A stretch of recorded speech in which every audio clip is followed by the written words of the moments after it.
ngeen jëf mbokk internet Sénégal 7 vendredi Moubarak ami fidèle internet toujours un réel plaisir di ñëwaat ci seen nouveau rendez-vous Sénégal 7 bokk rendez-vous S7 di jaajëfal képp koo xamante ne fas yéene nga ñu topp ñu faram fàcce actualité bu baax a baax mais tey duma ci weet benn yoon di nga ci émission bi ndaxte nag tey Momo laa ci nara àndal Momo Cissé di journaliste chroniqueur ma koy nuyu di ko jaajëfal gëj nañ pelloo nag parce que temps yi xam naa dafa jël yoon boppam mais duma ko jàppee Momo maa ngi lay nuyu di la ziar waan sa doom day nag. ku sama doomu ndey. Pa Moussa. pour à chaque fois yow boo muy nuyu rek moom nga may njëkk a laaj maa ngi koy nuyu Pa Moussa Sow di ko ziar di la nuyu Soxna Lalla di la ziar c'est vrai que gëj nañ déggante. ay jumeaux ngeen woon de ay temps. On est jumeaux un jour et on est jumeaux pour toujours. xam naa ni léegi mu woo ma jox sa tontu alors ñu koy nuyu waale de passage ah allez-y Momo bàyyi la nga nuyoo. waaw di la nuyu bu baax a baax.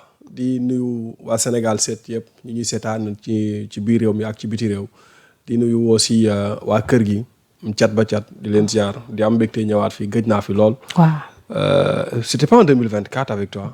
Ouais. Je sais plus en tout cas. donc di am mbégte di ñaan yàlla lépp lu ñu fi waxtaanee rek mu doon luy jëriñ askan wi incha allah. effectivement gëj nga fi parce que dangaa jëloon sa yoonu bopp mais nag ñëwaat nga loolu dañ la koy baal fii mooy Sénégal. yow yaa ma jëndee ak ñeneen ñu ma ëpp xam-xam ëpp ma daraja mais garaawul. non mais fii mooy Sénégal 7 ku ñëw dañ lay dalal donc ñëpp am nañ fi seen baat alors Momo balaa ñoo dugg ci waxtaan bi carrément dama bëgg rek ñu commenter benn photo. donc Ismaïla ba ma ko mënee afficher muy voyage bi nga xamante ne njiitu réew mi defoon na ko ak le président Alassane Dramane Ouattara ñu gis leen en toute complicité donc mu ngi def tournée ci toile bi ci maanaam mu mel ni relation fraternelle bi la ñuy gën a gis sax que relation diplomatique bi. Bon oui c'est normal la Côte d'Ivoire et le Sénégal c'est des frères donc moi je pense que c'est normal que ñu gis président Sénégal ak président Côte d'Ivoire en toute complicité di xaxataay di reetaan c'est bien. C'est déjà bien ça dafay wane aussi ratax bi nga xamante ni diggante Sénégal ak Côte d'Ivoire ratax na ko ak yàgg bi nga xamante ni yàgg nañ ko peut-être ñenn ñi ci wax loo xamante ni peut-être ñoom neexul leen mooy comment Diomaye Faye président de la République bokk Pastef membre Pastef doon wax ni c'est-à-dire chef d'État africains yi nga xamante ni dañoo yàgg ci nguur gi doon ŋàññi ay 4e mandat doon ŋàññi ay coup d'État constitutionnel doon wax ci démocratie ñu ci bari ci li ñuy wax mooy comment on peut voir ce président-là s'afficher avec Alassane Ouattara dem foofu noonu ci prestation de serment aux 4 mandats je ne trouve pas de problème là-dessus d'autant plus que bu fekkente ne constitution bu Côte d'Ivoire may na ko et sama position li koy réconforter moi je suis contre la limitation des mandats en Afrique parce que damaa jàpp ne problème yi Afrique am yëpp ci wàllum sécurité wàllum coup d'état da bokk na ci la limitation des mandats coup d'état constitutionnel ak coup d'état militaire. Donc moi je pense que loolu bu fekkente ne Côte d'Ivoire seen constitution may na leen seen président def un 4e mandat. Je ne trouve pas de problème le président sénégalais s'affiche avec le président bu Côte d'Ivoire di reetaan photo bu rafet je ne trouve pas de problème là-dessus man dama sénégalais ñoo bëgg attardé wu ci ay détails mais très franchement gisuma ni war nañ cee mën a attardé wu ba ciy wax yéen. parce que am nga tout point boo touché tout à l'heure comme quoi que le fait que mu demoon seeti ko teew ci investiture am ñu bëri jàpp ne amoon na journée bu fi amoon muy journée des martyrs ay ñoo xamante ne ay militants lañ au sein de Pastef comme ñoom mu bàyyi fi journée bu mel noonu dem di assister loo xamante ne moom daf ko doon bañ wala bokkoon na si liñ doon xeex muy lu jëm ci wàllu 4e mandat ndax yaakaar naa 3e mandat lañ doon xeex avant sax moom muy accéder au pouvoir. waaw c'est-à-dire 3e mandat bi ñuy xeex Sénégal lañ koy xeex. Constitution bu Sénégal moo ne nul ne peut exercer plus de 2 mandats consécutifs ça c'est au Sénégal. non maanaam tey suñu taxawee ci lii Pastef di incarner maanaam en termes de valeur principe éthique foofu lay waxee en fait. Le président de la République n'est pas le président de Pastef c'est le président de la République du Sénégal mon président ton président le président de Macky Sall le président de Maître El Hadji Diouf le président d'autres personnes. Le président de Ousmane Sonko. Mais il reste le militant de Pastef. Non defal ndànk rek. Allez. Oui il est militant de Pastef mais il est le président de la République. La journée des martyrs kan moo ko organisé journée des martyrs Pastef moo ko organisé ànd ci ak Ousmane Sonko président de Pastef.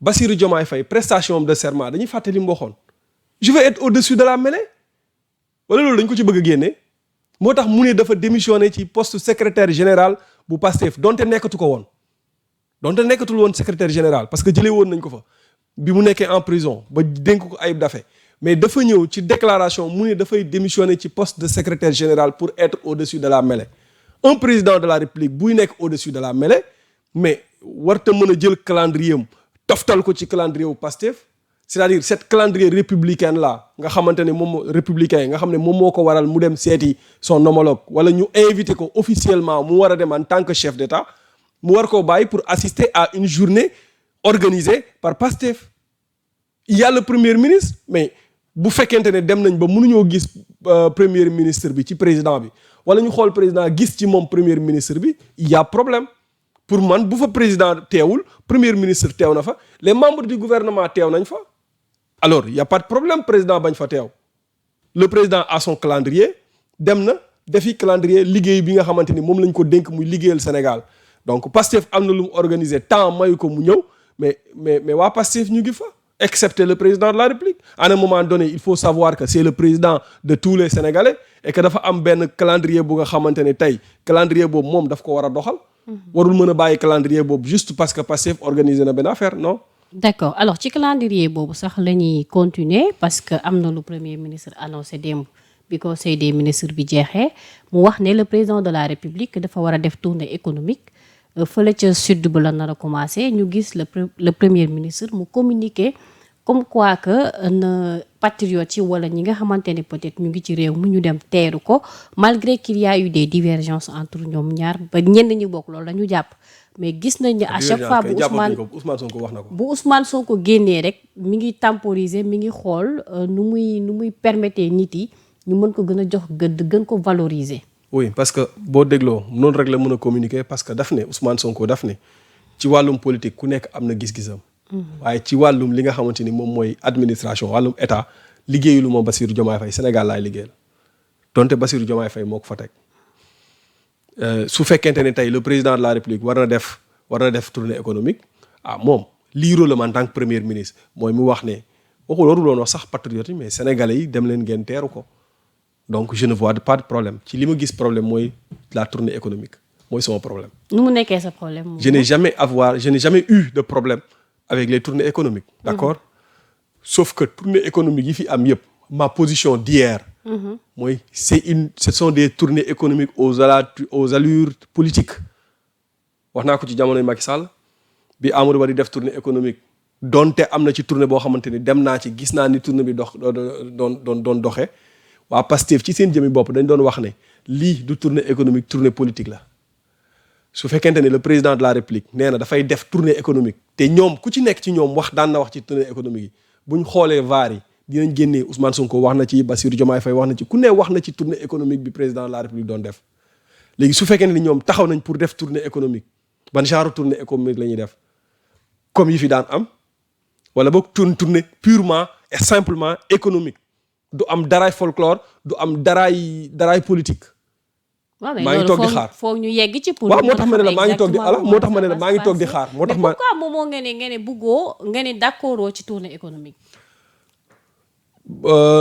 parce que tournée économique yi may gis yëpp lu ci ëpp c'est-à-dire président su koy def su fekkente ne dafay dem pour visiter ay chantier wala pour mu dem nu mu tuddati comment dirais-je fekk chantier bu pare mu inaugurer ko.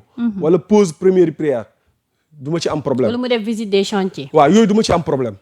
mais su fekkente ne c'est une tournée économique boo nga xamante ni day jaar dëkk bi jaar fii nit ñi di ko teeru di ko su ma la tàccu déggee dañuy utiliser tournée économique mais dañuy def politique. ooy mënu cee ñàkk quand même lu ci ëpp politique moo ciy rax lu ci ëpp ci tournée économique yi fi jaar politique moo ciy rax donte dina am économique.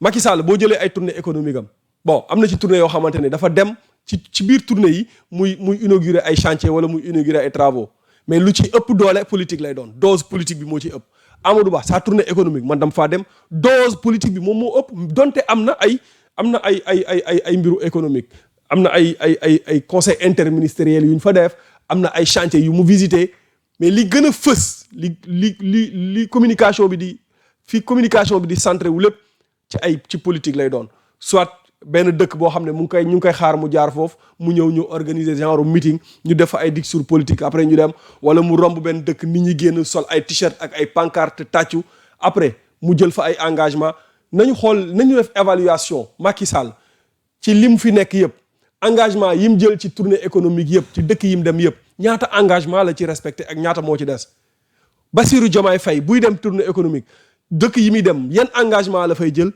nañ ko déglu xool ba xam engagement yooyu est-ce que dinañ ko mën a def ci diggante 2025 bi ba 2029 c'est un problème donc moo tax ma ne la maa ngi xaar xool tournée économique bi nan lay mel su fekkente ne c'est une tournée purement politique ma xam ne Pastef la ñu wàcc woon lekkaat nañ ko su fekkente ne c'est une tournée purement économique ma xam ne daanelal foofu alors boo nee Pastef parce que déjà même au sein de Pastef am na ñoo xam ne d'accord ñu si waaw parce que déjà boo xoolee seen ay commentaires wala seen ay xalaat ñoom ñëpp dañu ne bëgguñu sax dem assister li ni mel. lan moo tax. xëy na ñoom xam nañ. non. lan la kon. non su fekkonte ne le président et le premier ministre étaient en bon terme du am problème boobu. Quand le président et le premier ministre s'affichent président bi muy dem voyage keroog mu affiché wu en photo ak le premier ministre vous avez lu les commentaires.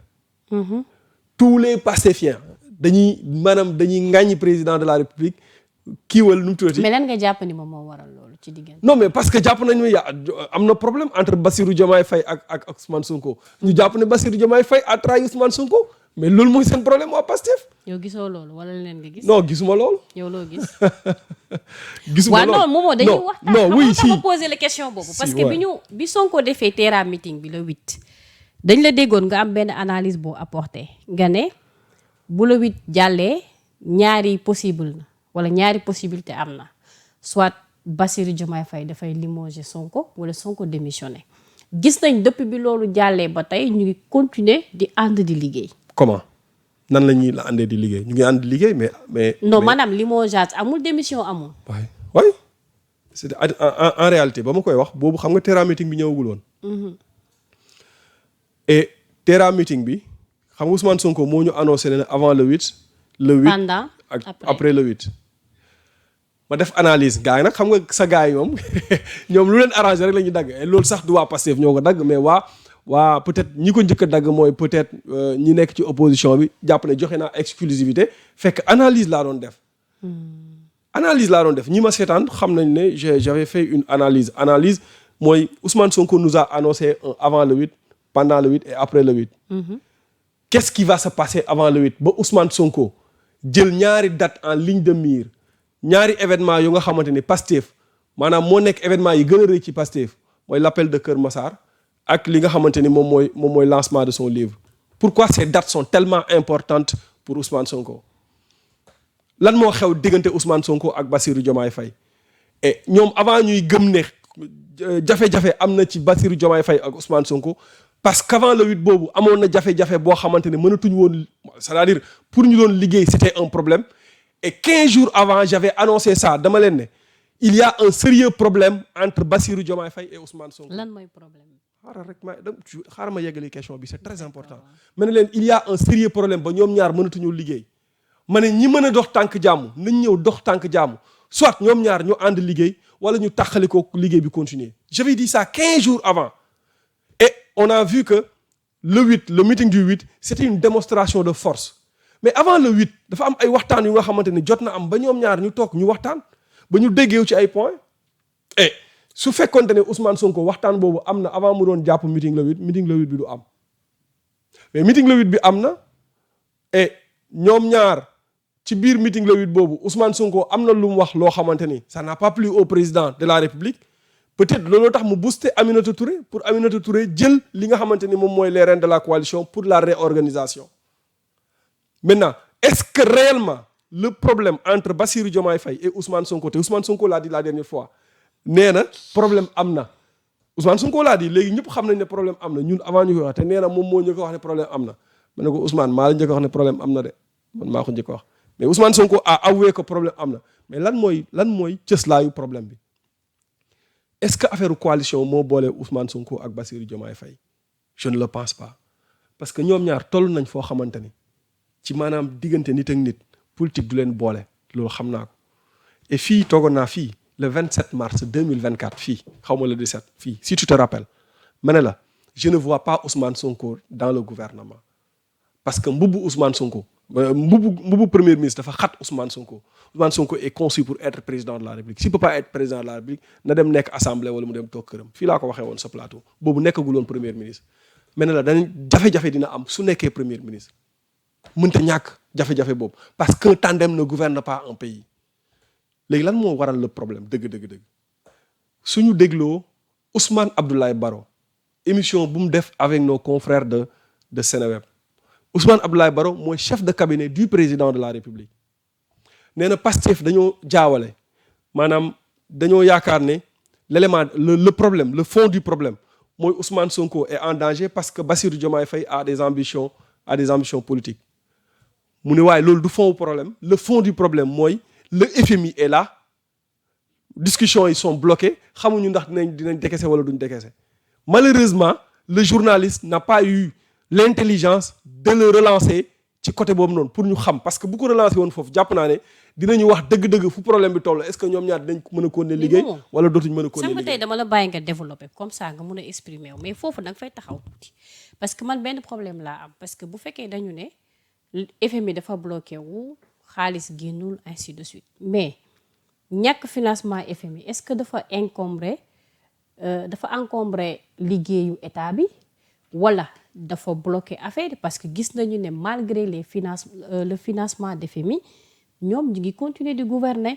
Comment? La preuve gis nañu ne état bi mu ngi def ay efforts di def ay baisse même bu fekkee bariwul teg nañ plan de redressement pour jubbanti donc ñu ngi fay salaire yi pendant 2 ans te amuñu ci benn problème donc nan la FMI mën a bloquer li ni mel te ñun ñëpp jàpp nañ ne le financement des institutions Bretton Woods souvent conditions yi mën na bañ a nekk ci avantage yu dëkk bi j'ai pas dit que ça sera le cas. Sénégal fi mu toll ci économie mosu fee toll ci bi mu nekkee Sénégal ba tey te loolu ñëpp xam nañ ko ñëpp ñuy xeltu ci wàllum économie xam nañ ne fii Sénégal toll ci wàllum économie mosu faa toll en moins de 3 mois dañoo abaissé suñuy note de 3 à 4 fois 2 agences il y a eu 3 agences de notation dans le monde yu nga xamante ni tous les financiers du monde ñoom la ñuy déglu. mais qu'est-ce qui qualifie le fait que tey ñu yenn cabinet yi wàccee suñu note te nekk ñu en guerre alors que pays yi nekk en guerre la ñuy noteel foofu. maa ngi ñëw foofu laay ñëw. dama lay indil ci agence de notation yi seen importance dans le monde financier. waaw mais malgré Standard Poor's yaa am na si yoo xam ne dafa am ay limites moom. ay limites c'est-à-dire yan. parce que genre seen crédibilité en fait. ñan ci. yenn agence de notation. dama la wax ñetti agence de notation. Moody's and Powers, Standard and Poor's, Rating and Powers. ñooy les plus grandes agences de notation du monde. Tous les financiers du monde ñooñu la ñuy déglu tout. Standard and Poor's non Moody's FMI Banque mondiale Union européenne ñëpp moom la ñuy bàyyi xel tey Moody's su dégradé sa note ak perspective négative. saa pour nga am c'est-à-dire pour nga am financement FMI wala Banque mondiale wala Union européenne wala AFD wala feneen c'est tout un problème. mais fan lañ teg wàccee bi parce que le ministre des finances dem na contester ko maanaam yan critères lañ sukkandiku ba jox leen note boobu alors que tey. dëkk gis nañ ne nekkuñu ci yenn crise yi. c'est-à-dire si ñu ngi ci crise ana crise ban moo fi am. mais lan la. waaw tey suñu ñëwee ñu ne. on n'a plus de marge de manœuvre amatuñu marge de manœuvre gaal gi dafa bënn fépp ñu ne dañoo nekk 4e sous-sol ñu ne lan moo ko waral il y a eu une dette cachée il y a eu une dette cachée de plusieurs milliards de dollars de plusieurs millions de dollars ñu ne dette cachée boobu moom il faut ñu régler la dette cachée pour mën a am financement auprès du FMI on parle de cette dette cachée là ñu am problème FMI décaissement bi mu waroon def 2024 ba léegi mënu koo def ñu am suñu programme bopp war a négocier ak FMI avec ce programme là et ça bloque parce que FMI am na lu mu bëgg mais ñun aussi dafa am lu ñu war a leeralal FMI te leeragul mooy l'histoire de la dette cachée ñu ni le premier ministre taxaw ci mbooloo bi ñu waxee waxi dette cachée le Moody's wàccee suñu note rating Standard & Poor's kañ la wàccee suñu note bi mu taxee ne FMI daf ko imposer restructuration de la dette mu bañ ci suba sa la ñu wàccee suñu beneen note on ne peut pas refuser une restructuration de la dette benn ñaareel ba le FMI restructuration bi aussi arrangé nañu le FMI dinaa ñëw ci restructuration le FMI n'impose à aucun pays une restructuration de la dette daf ko du ko imposer le FMI non le FMI n'impose pas FMI ay conditions lay teg ci ay subventions benn condition mooy condition sine qua non du FMI mooy l'application de la vérité des prix ça a toujours été son combat depuis qu'il est au Sénégal depuis que ñu commencé liggéey ak ñoom ba tey parce que FMI dafa jàpp ne les pays africains ñoom kii yi ñu am c'est-à-dire subvention yi ñuy jël di ko teg ci énergie ak denrées de première nécessité dafa jàpp ne loolu ñoom antanuñu ko donc moom li mu bëgg mooy l'application de la vérité des prix et loolu Wade l'a refusé Macky Sall l'a refusé donc loolu mooy problème FMI benn condition boobu rek la am restructuration bi maintenant restructuration de la dette parce que dañoo wax ne instant bi suñu dette bi dafa jéggi dayoo su fekkente ne amatoo marge de manœuvre donte le ministre de l'économie wax na ne la dette elle est toujours soutenable bu fekkente ne amatuloo marge de manœuvre te amatuloo crédibilité financière ci institution financière yi ay levée de fonds fan marché UEMOA yi waaw ban institution financière dans le monde nga gis ñu jox ñu ay subventions. non waxuma institution internationale dama ne ñoom ñu ngi dem ci marché UEMOA bi. loolu mooy manque de crédibilité. chaque jour ñu ngi dem ñu ngi oui UEMOA crédible. si non parce que li ngay lever ci UEMOA. li ngay lever soo lever 450 milliards. tu peux pas lever plus de 500 milliards. tu lèves 400 à 500 milliards 600 milliards maximum. tu lèves 450 milliards. taux bi dafay yokku 2 fois 400 ça te fait combien? non moom laa lay wax da ngay leb 400 après nga dem lebaat maanaam globalement mënuloo leb lu ëpp lool. mais ci ban xaalis lañ koy exprimer.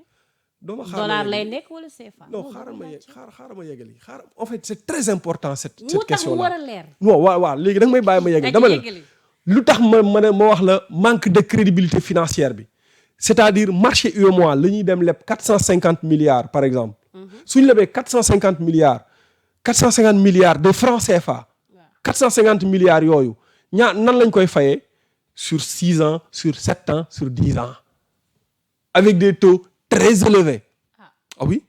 léegi international nan lay élevé. avec nu mu tuddati national nan lay élevé international bëgg élevé. j'ai pas compris. maanaam parfois dañ doon wax ne bor yi ñuy jëlee à l'extérieur taux bi mooy gën a yokk parce que dañ koy exprimer souvent en dollars.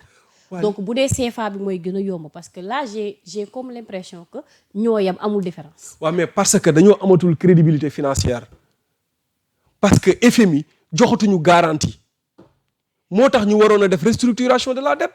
xam nga le FMI il faut nit ñi comprendre qu'aucun pays d'Afrique nii ñun nii Côte d'Ivoire nii ñeneen mënuñoo avancer sans le FMI. Pourquoi? C'est pas possible. Pourquoi? kañ nga gëj a gis ñu am ay ñu am par exemple 1000 milliards boo xamante ni ci subvention lañ ko. Pourquoi? moom laa lay wax. pourquoi nga ma laaj loolu laa lay tontu. Allez-y. dama ne la kañ nga gëj a gis ñu am xaalis boo xamante ni ci maanaam ay subvention ci ay investissement la. état bi mu ñëwee ba léegi gouvernement bi mu ñëwee ba léegi ñaata la investir xam nga ko li ñuy investir matul sax 10 milliards ci ay investissement parce que amuñu xaalis buñ ko def le FMI s'il te donne 1000 milliards. FMI xam nga ñaata la ñu war a jox instant bi depuis 2024 ba léegi. 1115 milliards lañ ko toppee. waaw 1115 milliards yooyu bu ñëwoon nga yaakaar ni la lay def. ci ay grands travaux lay dugg. investissement la dañ koy investir dañ koy injecter ci investissement loolu ngay jël FMI di ko jëlee banque mondiale di ko jëlee ci yeneen institutions financières yi moom mooy tax ngay mën a investir investissement boobu noonu moo tax économie di libéré wu di dox. tant que amuloo xaalis boo investir sa économie bi dox. pourquoi waa Dubaï ñëw fi kon def si ay accords ak état du Sénégal. Ils ont signé des accords. gisoo ko. Ils ont signé des accords. man ndax gisoo ko. Non, est-ce qu'ils ont signé des accords? waaw yow yaay tontu question. Non, ils n'ont pas signé des accords. Ce sont des accords de principe. ah Oui. ok. Non, il faut non. Moi j'aime bien ñu am ay investisseurs. Moi j'aime bien ñu am xaalis. J'aime bien que Banque mondiale mu indil ñu xaalis mu jox ñu xaalis. J'aime bien que xaaral ma ñëw. J'aime bien que Banque mondiale jox ñu xaalis. J'aime bien que FMI mu jox ñu xaalis. J'aime bien que Union européenne mu jox ñu xaalis. Mais c'est-à-dire xaalis boobu noonu pour ñu am ko il faut que ñu xoolaat suñu économie bi nan lañ koy c'est-à-dire suñu dette bi nan lañ koy régler. Il faut ñu restructurer la dette. Maintenant su fekkente ne il y a des partenaires loolu ça n'a rien à voir ak les partenaires yi nga xamante ne ñoom ñoo am dans les institutions financières. ñun par exemple mën nañoo am accord xam nga li ngay jaawale li ngay boole bokkul. mën nañoo am accord ak Dubaï. loolu coopération bilatérale la. mais mënuñoo am accord ak FMI par exemple. xam nga loolu c'est différent diggante dëkk ak dëkk ñun am nañ AFD Agence française de développement mais jox nañu xaalis ci JOJ yi jox nañu je crois 80 milliards xaw ma 80 millions d'euros par exemple te pourtant AFD Agence française de développement la et pourtant mënuñoo am FMI xaalis mënuñoo am Banque mondiale xaalis Union européenne mënaguñ faa am xaalis c'est-à-dire ça n'a rien à voir ak institutions financières yi. Par exemple, on a lancé Forum Invest in Sénégal. Tu te rappelles?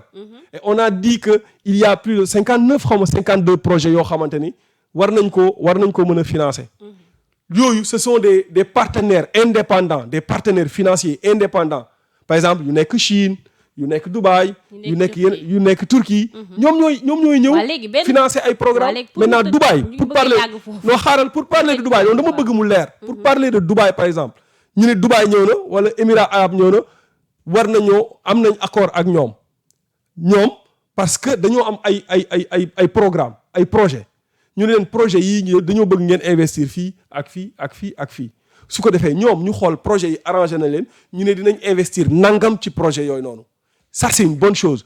Maintenant li nga xamante ni moom la ñuy jëlee ci marché financier bi nag moom laay wax naa rien à voir ak suñu accord yi am ak Dubaï. pour ñu tëj foofu parce que balaa temps bi di dem te dese nañu yeneen ñaari point pour ñu tëj côté économie moom mujj nañ faa mbartalu rek. Ah non c'est très important mais c'est intéressant quand même donc alors Momo lu ma bëgg wax parce que sànq su ma la déggee sa argumentation yëpp mooy Sénégal mënul dem sans FMI. su ma la déggee loolu waxuma nag loolu la su fekkee dama juum. loolu laa wax ok. alors da nga ni Sénégal mënul dem sans FMI alors que léegi ñu dugg ci 2 ans amuñu financement mais terewul gouvernement bi mu ngi dem da nga jàpp ni loolu mënul continuer wala.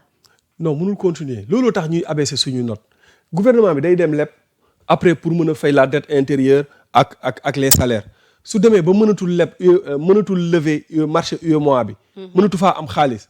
dootuñu looloo tax Rating and Powers mu ni dans quelque temps maanaam ci faillite lañ jëm dootuñu mën a fay suñu bor. léegi nag conséquence wu note yooyu noonu mooy looloo tax marché UEMOA bi lañ fay jël non seulement dafay néew mais maanaam taux bi dafay bëri. looloo tax ma ne la danger la. posé naa la benn question parce que ci critère notation yi parce que dama gis ne fi ñu classé Sénégal daf si am agence yoo xam ne ñi seen dëkk nekk en guerre la ñuy placé foofu te ñu nekkuñu ci guerre. critère de notation yi donc est-ce que jàppoo ni aussi am na beneen mbir bu nekk derrière tout ce qui. non critère beneen mbir bu nekk derrière tout ça. critère de notation yi daf ci bokk ci le niveau de la démocratie le état de droit niveau liberté de la presse ak yeneen critères ñoom ñooy xool seen cëggal gu ñoom ñooy xool dañoo am seeni critères yooyu la ñuy nattee réew yëpp te ñun dañ ci maanaam su fekkente ne même bu dee accepté wuñu ko mais dañoo bokk ci ñooñu ñu ñuy noté yàggan d'accord ci ñu ñuy noté ci noonu donc su leen neexee mën nañ xëy ñu ne ñoom agence de notation yi seen yoon nekkatu ci génn nañ ci mais tant que yaa ngi ci biir institution financière yooyu tey agence de notation yi mënuñ laa ñàkk a noteel à travers ay critères yu ñuy mettre en place. J'ai compris. Maintenant nag man pour man la seule solution maa ngi ko doon wax léegi mooy restructurer la dette xam nga lan mooy restructurer la dette mooy war nañoo fay par exemple 12 ans war nañoo fay 12 mois je te donne un exemple dañoo war a fay 12 mois chaque mois war nañoo fay 10 000 francs léegi mënatuñ ko da ngay dem xooli benn cabinet nga ne ko dama bëgg nga dem ci sama partenaire diw nga ne ko li ma ko mënoon a fay ci 12 ans ci 12 mois chaque mois 10 000 francs mënatuma ko na ma ko wàññil allongeel ma ko léegi su ko defee kooku daf la koy allongeel sur 24 mois chaque mois nga koy fay 5 000 francs loolu dafay tax da ngay nooy financièrement da ngay am marge de manœuvre mais da ngay amaat beneen crédibilité financière. lan mooy impact bi ci Sénégal ci réew mi. lan mooy restructuration bi lan moo nar a nekk impact bu positif bi ci moom laa lay wax c'est-à-dire dañuy am beneen crédibilité financière. ok dinañ gis suñu note dina yéeg mais aussi dinañ mën a même bu dul FMI dinañ mën a am xaalis ci yeneen institution financière parce que dès lors ñu am crédibilité financière rek pour ñu lever fonds dafay yomb au niveau international. De toute façon peut-être économistes yi dinañ gën a mën a andi ay réplique par rapport ak sujet boobu donc Momo dañuy tëj point boobu parce que xam naa ne foofu buñ fa taxawee bu ma rebondiraatee rek foog nga développer. Parce que j'avais envie de vous poser une question quand même est-ce que depuis bu ñuy utiliser investissement wu institution Bretton Woods yi est-ce que réellement am na impact ci réew mi maanaam le fait que FMI di ñu financer est-ce que tax na en réalité li ñu soxla dëgg ñu am ko en termes de développement muy côté économique secteur boo jël parce que depuis bi ñu commencé di utiliser seen financement yi ba tey est-ce que am na impact réel positif boo xam ne peut-être di nga ne Sénégal jóge na ci point bi dem point bi. Il faut comprendre une chose le FMI n'a pas vocation à développer un pays amul vocation boobu. de kon investissement am lu muy jariñ. defal ndànk rek. FMI xam nga bu njëkkoon lan moo doon liggéeyam. maanaam daf lay jox crédibilité. pour loolu kese la. kese FMI xam nga kañ la commencé décaisser xaalis. 2021. ok FMI mosul décaisser xaalis mais bi ñu jógee ci Covid bi FMI dafa daan ñëw pour garantir la pour nga mën a am xaalis ci yeneen institutions financières yi mais bi ñu ñëwee après le Covid 19 FMI gis ne ñu ngi ci résilience économique dëkk yu bari. donte Sénégal moment boobu ci relance économique la ñu nekk. FMI gis ne dañoo nekk ci résilience économique. mu ne il faut mu jàppale mu appuyer ces états-là pour ñu jug économiquement ci la commencé en 2021 ci di décaisser suñu premier décaissement ñu ngi ko jot en 2021 suñu deuxième décaissement ñu waroon koo jot en février 2024 février xaw ma mars 2024 mu toll ci 1115 milliards ñun ci suñu deuxième décaissement ñu waroon a jotaat suñu après troisième décaissement mais mënaguñoo am deuxième décaissement boo xoolee kii nu mu tuddati ki ñëw bees mooy la chef de mission bu FMI bu bees bii nii. ok waaw xam nga Zambie la nekkoon. bi muy ñëw Zambie en 2020 dafa fekkoon Zambie nekkoon ci même situation yi xam nga nu mu def. dafa def audit de la dette ba pare restructurer la dette bi mu ko restructurer Zambie mën a nooyuwaat après ci lañ commencé am financement ba mu fay jugee la dernière fois. Zambie mu ngi doon am seen dernière décaissement. donc FMI 2021 li coow li di bari yëpp FMI 2021 la commencé décaisser xaalis di jox ci réew yi. d'accord mais le FMI n'a jamais eu vocation à développer un pays maintenant nag réew ñoom ñooy am seen programme bopp léegi programme bi nga am c'est à travers ce programme là que FMI di liggéey ak yow accompagner la. léegi nag su fekkente ne boobu ba léegi avancé wuñ c'est parce que boobu ba léegi quand même boo nee avancé wul day mel ni yow yaa ne dafa taxaw parce que moom ñoom non waxuma FMI c'est-à-dire réew mi boo yow yaa ne ba ñu commencé jox xaalis ba léegi réew mi avancé wul est-ce que ñu ngi leen di jox kon ay programme yu baax. non mais loolu c'est-à-dire foofu laa bëgg a jëw dama ne la li tax nga ne boobu ba léegi ñu ngi ñuy dimbale mais avancé wuñu maanaam fa ñu jugoon ñu ngi fa ba tey c'est parce que on a eu des problèmes ci exécution yi kese. ok les programmes yi fi Ablaye Wade bàyyi woon Macky Sall ñëw yeggali ko ba pare teg fi yeneen programme yan programme ñoo ko gën a ambitieux mais les DAC Prodac xam nga ca temps yi ñu ngi wax ay coowul Prodac mais DAC programme boobu lan moo ko gën a ambitieux mais c'était mal fait. DER lan moo ko gën a baax mais c'est mal fait ak yeneen programme yu nga xamante ne Sénégal bu ci sukkandiku woon mën na régler ay problèmes yu bari mais on a des problèmes à chaque fois ci mise en œuvre bi quoi. soit exécution bi wala mise en œuvre bi oui. ok surtout ci mise en œuvre bi. et ça c'est tous les régimes. si tous les régimes ñooy am problème parce que président bi mën na am ay ambition yu baax mais ki nga xamante ni moom lay jiit moom lay jox pour mu doxal lool ni mu koy doxalee du baax. alors gis nañu la première chambre administrative de la Cour suprême mu annulé arrêté ministériel yi nga xamante ne le suñu ministre tutelle mën naa ko wax parce que ñun foofu la ñu bokk mu mel ni presse bi amagum nañ benn gain de cause wala bokk ci mbirum Cour suprême daal jox na leen dëgg ci lu jëm ci wàllu entreprise de presse yi loolu tam bëggoon naa ci am sa gis-gis. waaw loolu d'abord damay féliciter sama yaay ji Aïssatou Diop Fall. mooy fu mu féliciter ko. wax nga dëgg de coowal ak. xam nga fu mu féliciter ko moom. parce que maa ngi koy nuyu de passage. waaye Adef bi coow li. mais temps yi jubóo na ak Sonko de nu mu demee noonu. non jubóo na ak Diomaye la jubóo. lan la bëggal jàmm moom yàlla toppee ko dara ba doo ko bëgg naturellement quoi. moom mooy chef de l'opposition. yaay mooy chef de l'opposition. man parfois dama koy xool ba si yàgg ba di gars yi dañ juum. lu tax nga ne dañ juum. moom dañ ko waroon bàyyi rek mu nekk électron libre quoi. allez-y. non gis nga bi problème bi amee. Aïssatou bi ñu ko ne yow dootoo émettre. dafa dem ci yoon. bi mu demee ci yoon. mu yoon jox ko dëgg moom kese mu dem ci yoon. ok yoon jox ko dëgg. bi ko yoon joxee dëgg laa ne ñeneen ñi suñu demee saisir ñi nga xamante ni moom mooy cour suprême. cour suprême dina annuler. affaire yëpp. la nañu waxante dëgg te yàlla tax. te loolu bañ koy wax lu yàgg la. ba ko ministre bi commencé def non avant mu koy def ba mu koy waxtaanee. lañ ko wax lañ ne ministre bi amul fenn fu mu teg ci wàllu yoon ci droit. maanaam li nga xamante ni moom la bëgg a mettre en œuvre. ok amul. il a violé la loi du début à la fin. je ne sais pas ce qui s'est passé au ministère de la communication ba li nga xamante ni mooy cette violation flagrante de la loi waa CNRA ànd ci ak moom. c'était moi je pouvais pas comprendre parce que yow mënuloo ñëw nga ne maintenant je vais mettre en place benn plateforme numérique. pour reconnaître les médias non mais c'est pas possible c'est pas gis nga ni la constitution ni le code de la presse permettre ko ministre bi di reconnaître wala muy bañ a reconnaître ay médias loolu benn la ñaareel ba amul dara lu ko permettre pour muy mën a teg benn plateforme pour di saytu ñi nga xamante ne ñooñu la war a jox aide au développement à la presse bi amul subvention boobu noonu amul dara c'est-à-dire du début à la fin lépp lu mu teg c'est violer la loi ñu koy wax ñu ne dañuy xeex régime bi alors que ñun ñëpp ñu ngi constater que ne li muy def nu amul fenn fu mu ko teg. problème bi kay mooy la presse était divisée parce que tey su fekkente ne am na ay médias yoo xamante ni ñu ngi am ay convention mu am médias yoo xam ne ñu ne médias yi amuñu droit am convention ci biir réew mi c'est un problème. day na waaw.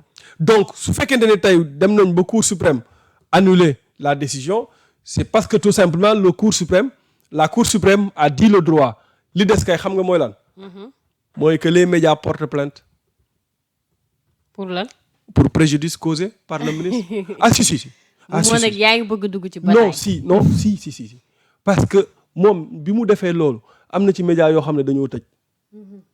médias yu bari dañoo tëj arrêté liggéey. bi mu defee loolu am na ci médias yu bari mënatuñoo am convention mënatuñoo am li nga xamante ni moom mooy ay publicité mais loolu daf leen causer ay préjudice.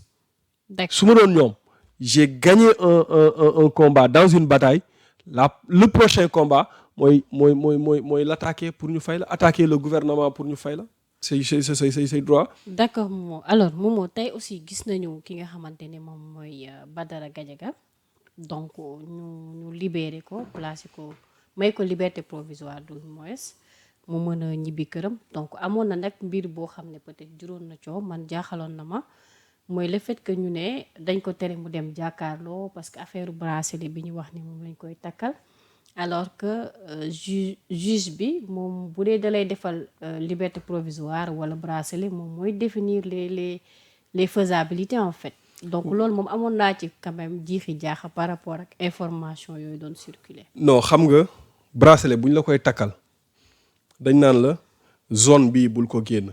Je prends l'exemple de Ahmed Ndoye. Ahmed Ndoye. bi ñu ko takkalee bracelet dañ ne ko du lundi au vendredi am nga droit génn sa kër de 8h ba 21h ba 20h30 21h sa biir kër la war a fekk. ok ñu ne ko samedi ak dimanche tu n'as pas le droit de sortir de Sébikotane mais du lundi au vendredi mën nga génn Sébikotane mën nga dugg ci Dakar yëpp mais région de Dakar bi waroo koo génn. ok Le cas de Badara Gadiaga mën nañ ko ne ko le cas de Pape Malick Ndour par exemple xam nga mu ngi këram ak bracelet. mais dañ ne ko amoo droit génn sa biir kër.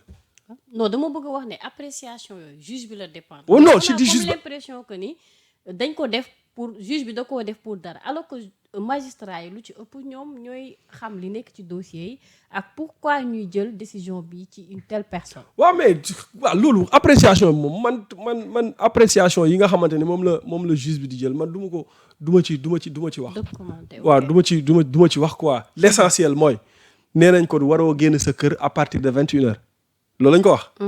ah mais technologie dafa avancé. mais forcément. benn technologie dafa avancé benn.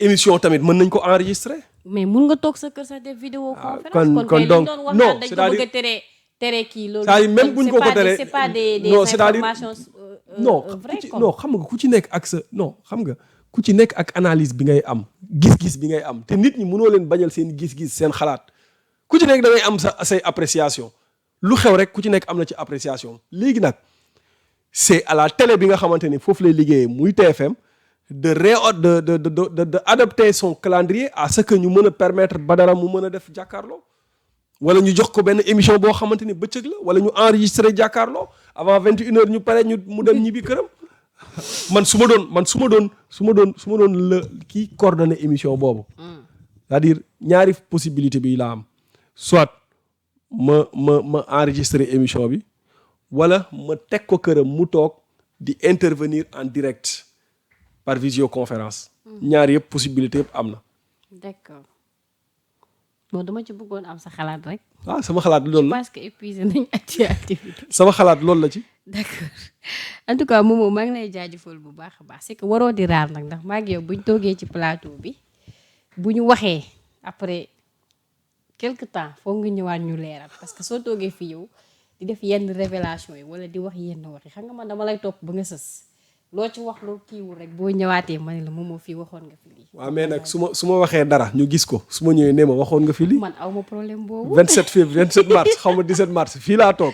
mais ne la Ousmane Sonko dans le gouvernement c'est un problème. waaw non waxoo ma problème danga ne ma gisuma loolu suba noonu moom du ma jël poste bi loolu nag am nga ci sañ-sañ. non parce que j'ai expliqué bul ma bañal sama victoire. waaw bañal ma la ko di waaye da ngay parce que dama ne lu ëpp ci sénégalais yi man kay mën naa jaaraat ca la ma waxoon bu la neexee mais loo muy bañalee suma ndam nii boo bëggee suma defet kay da ngay. man bañalu ma la ko. waaw mais xam nga ne Momo nañu waxante dëgg xam nga ne man dama démocrate. waaw mais quand même waaw mais kon nangul ma rek dama honnête. ah te man ki toog fii ak ki toog ci régie bi laa yem ko wax dama la koy wax donc loolu mais yow sama waay nga léegi ma bàyyi la nga tëj boobu. ñu tëj la waaw xanaa di la jaajëfal rek. di ñaan nag temps yi gëj nga fi torop. waaw mais yow yaa ma bàyyi woon am say nitu bopp yaa ma bàyyi woon. c'est vraiment demoon naa sax ba comme dama bàyyi woon Penda ñëw ci yow. te Penda mooy sa yaay. ma ñëw ci yow ma yaakaaroon ne benn la bi ma defee noonu naroon naa delluwaat ci Penda sax waaye xam nga après.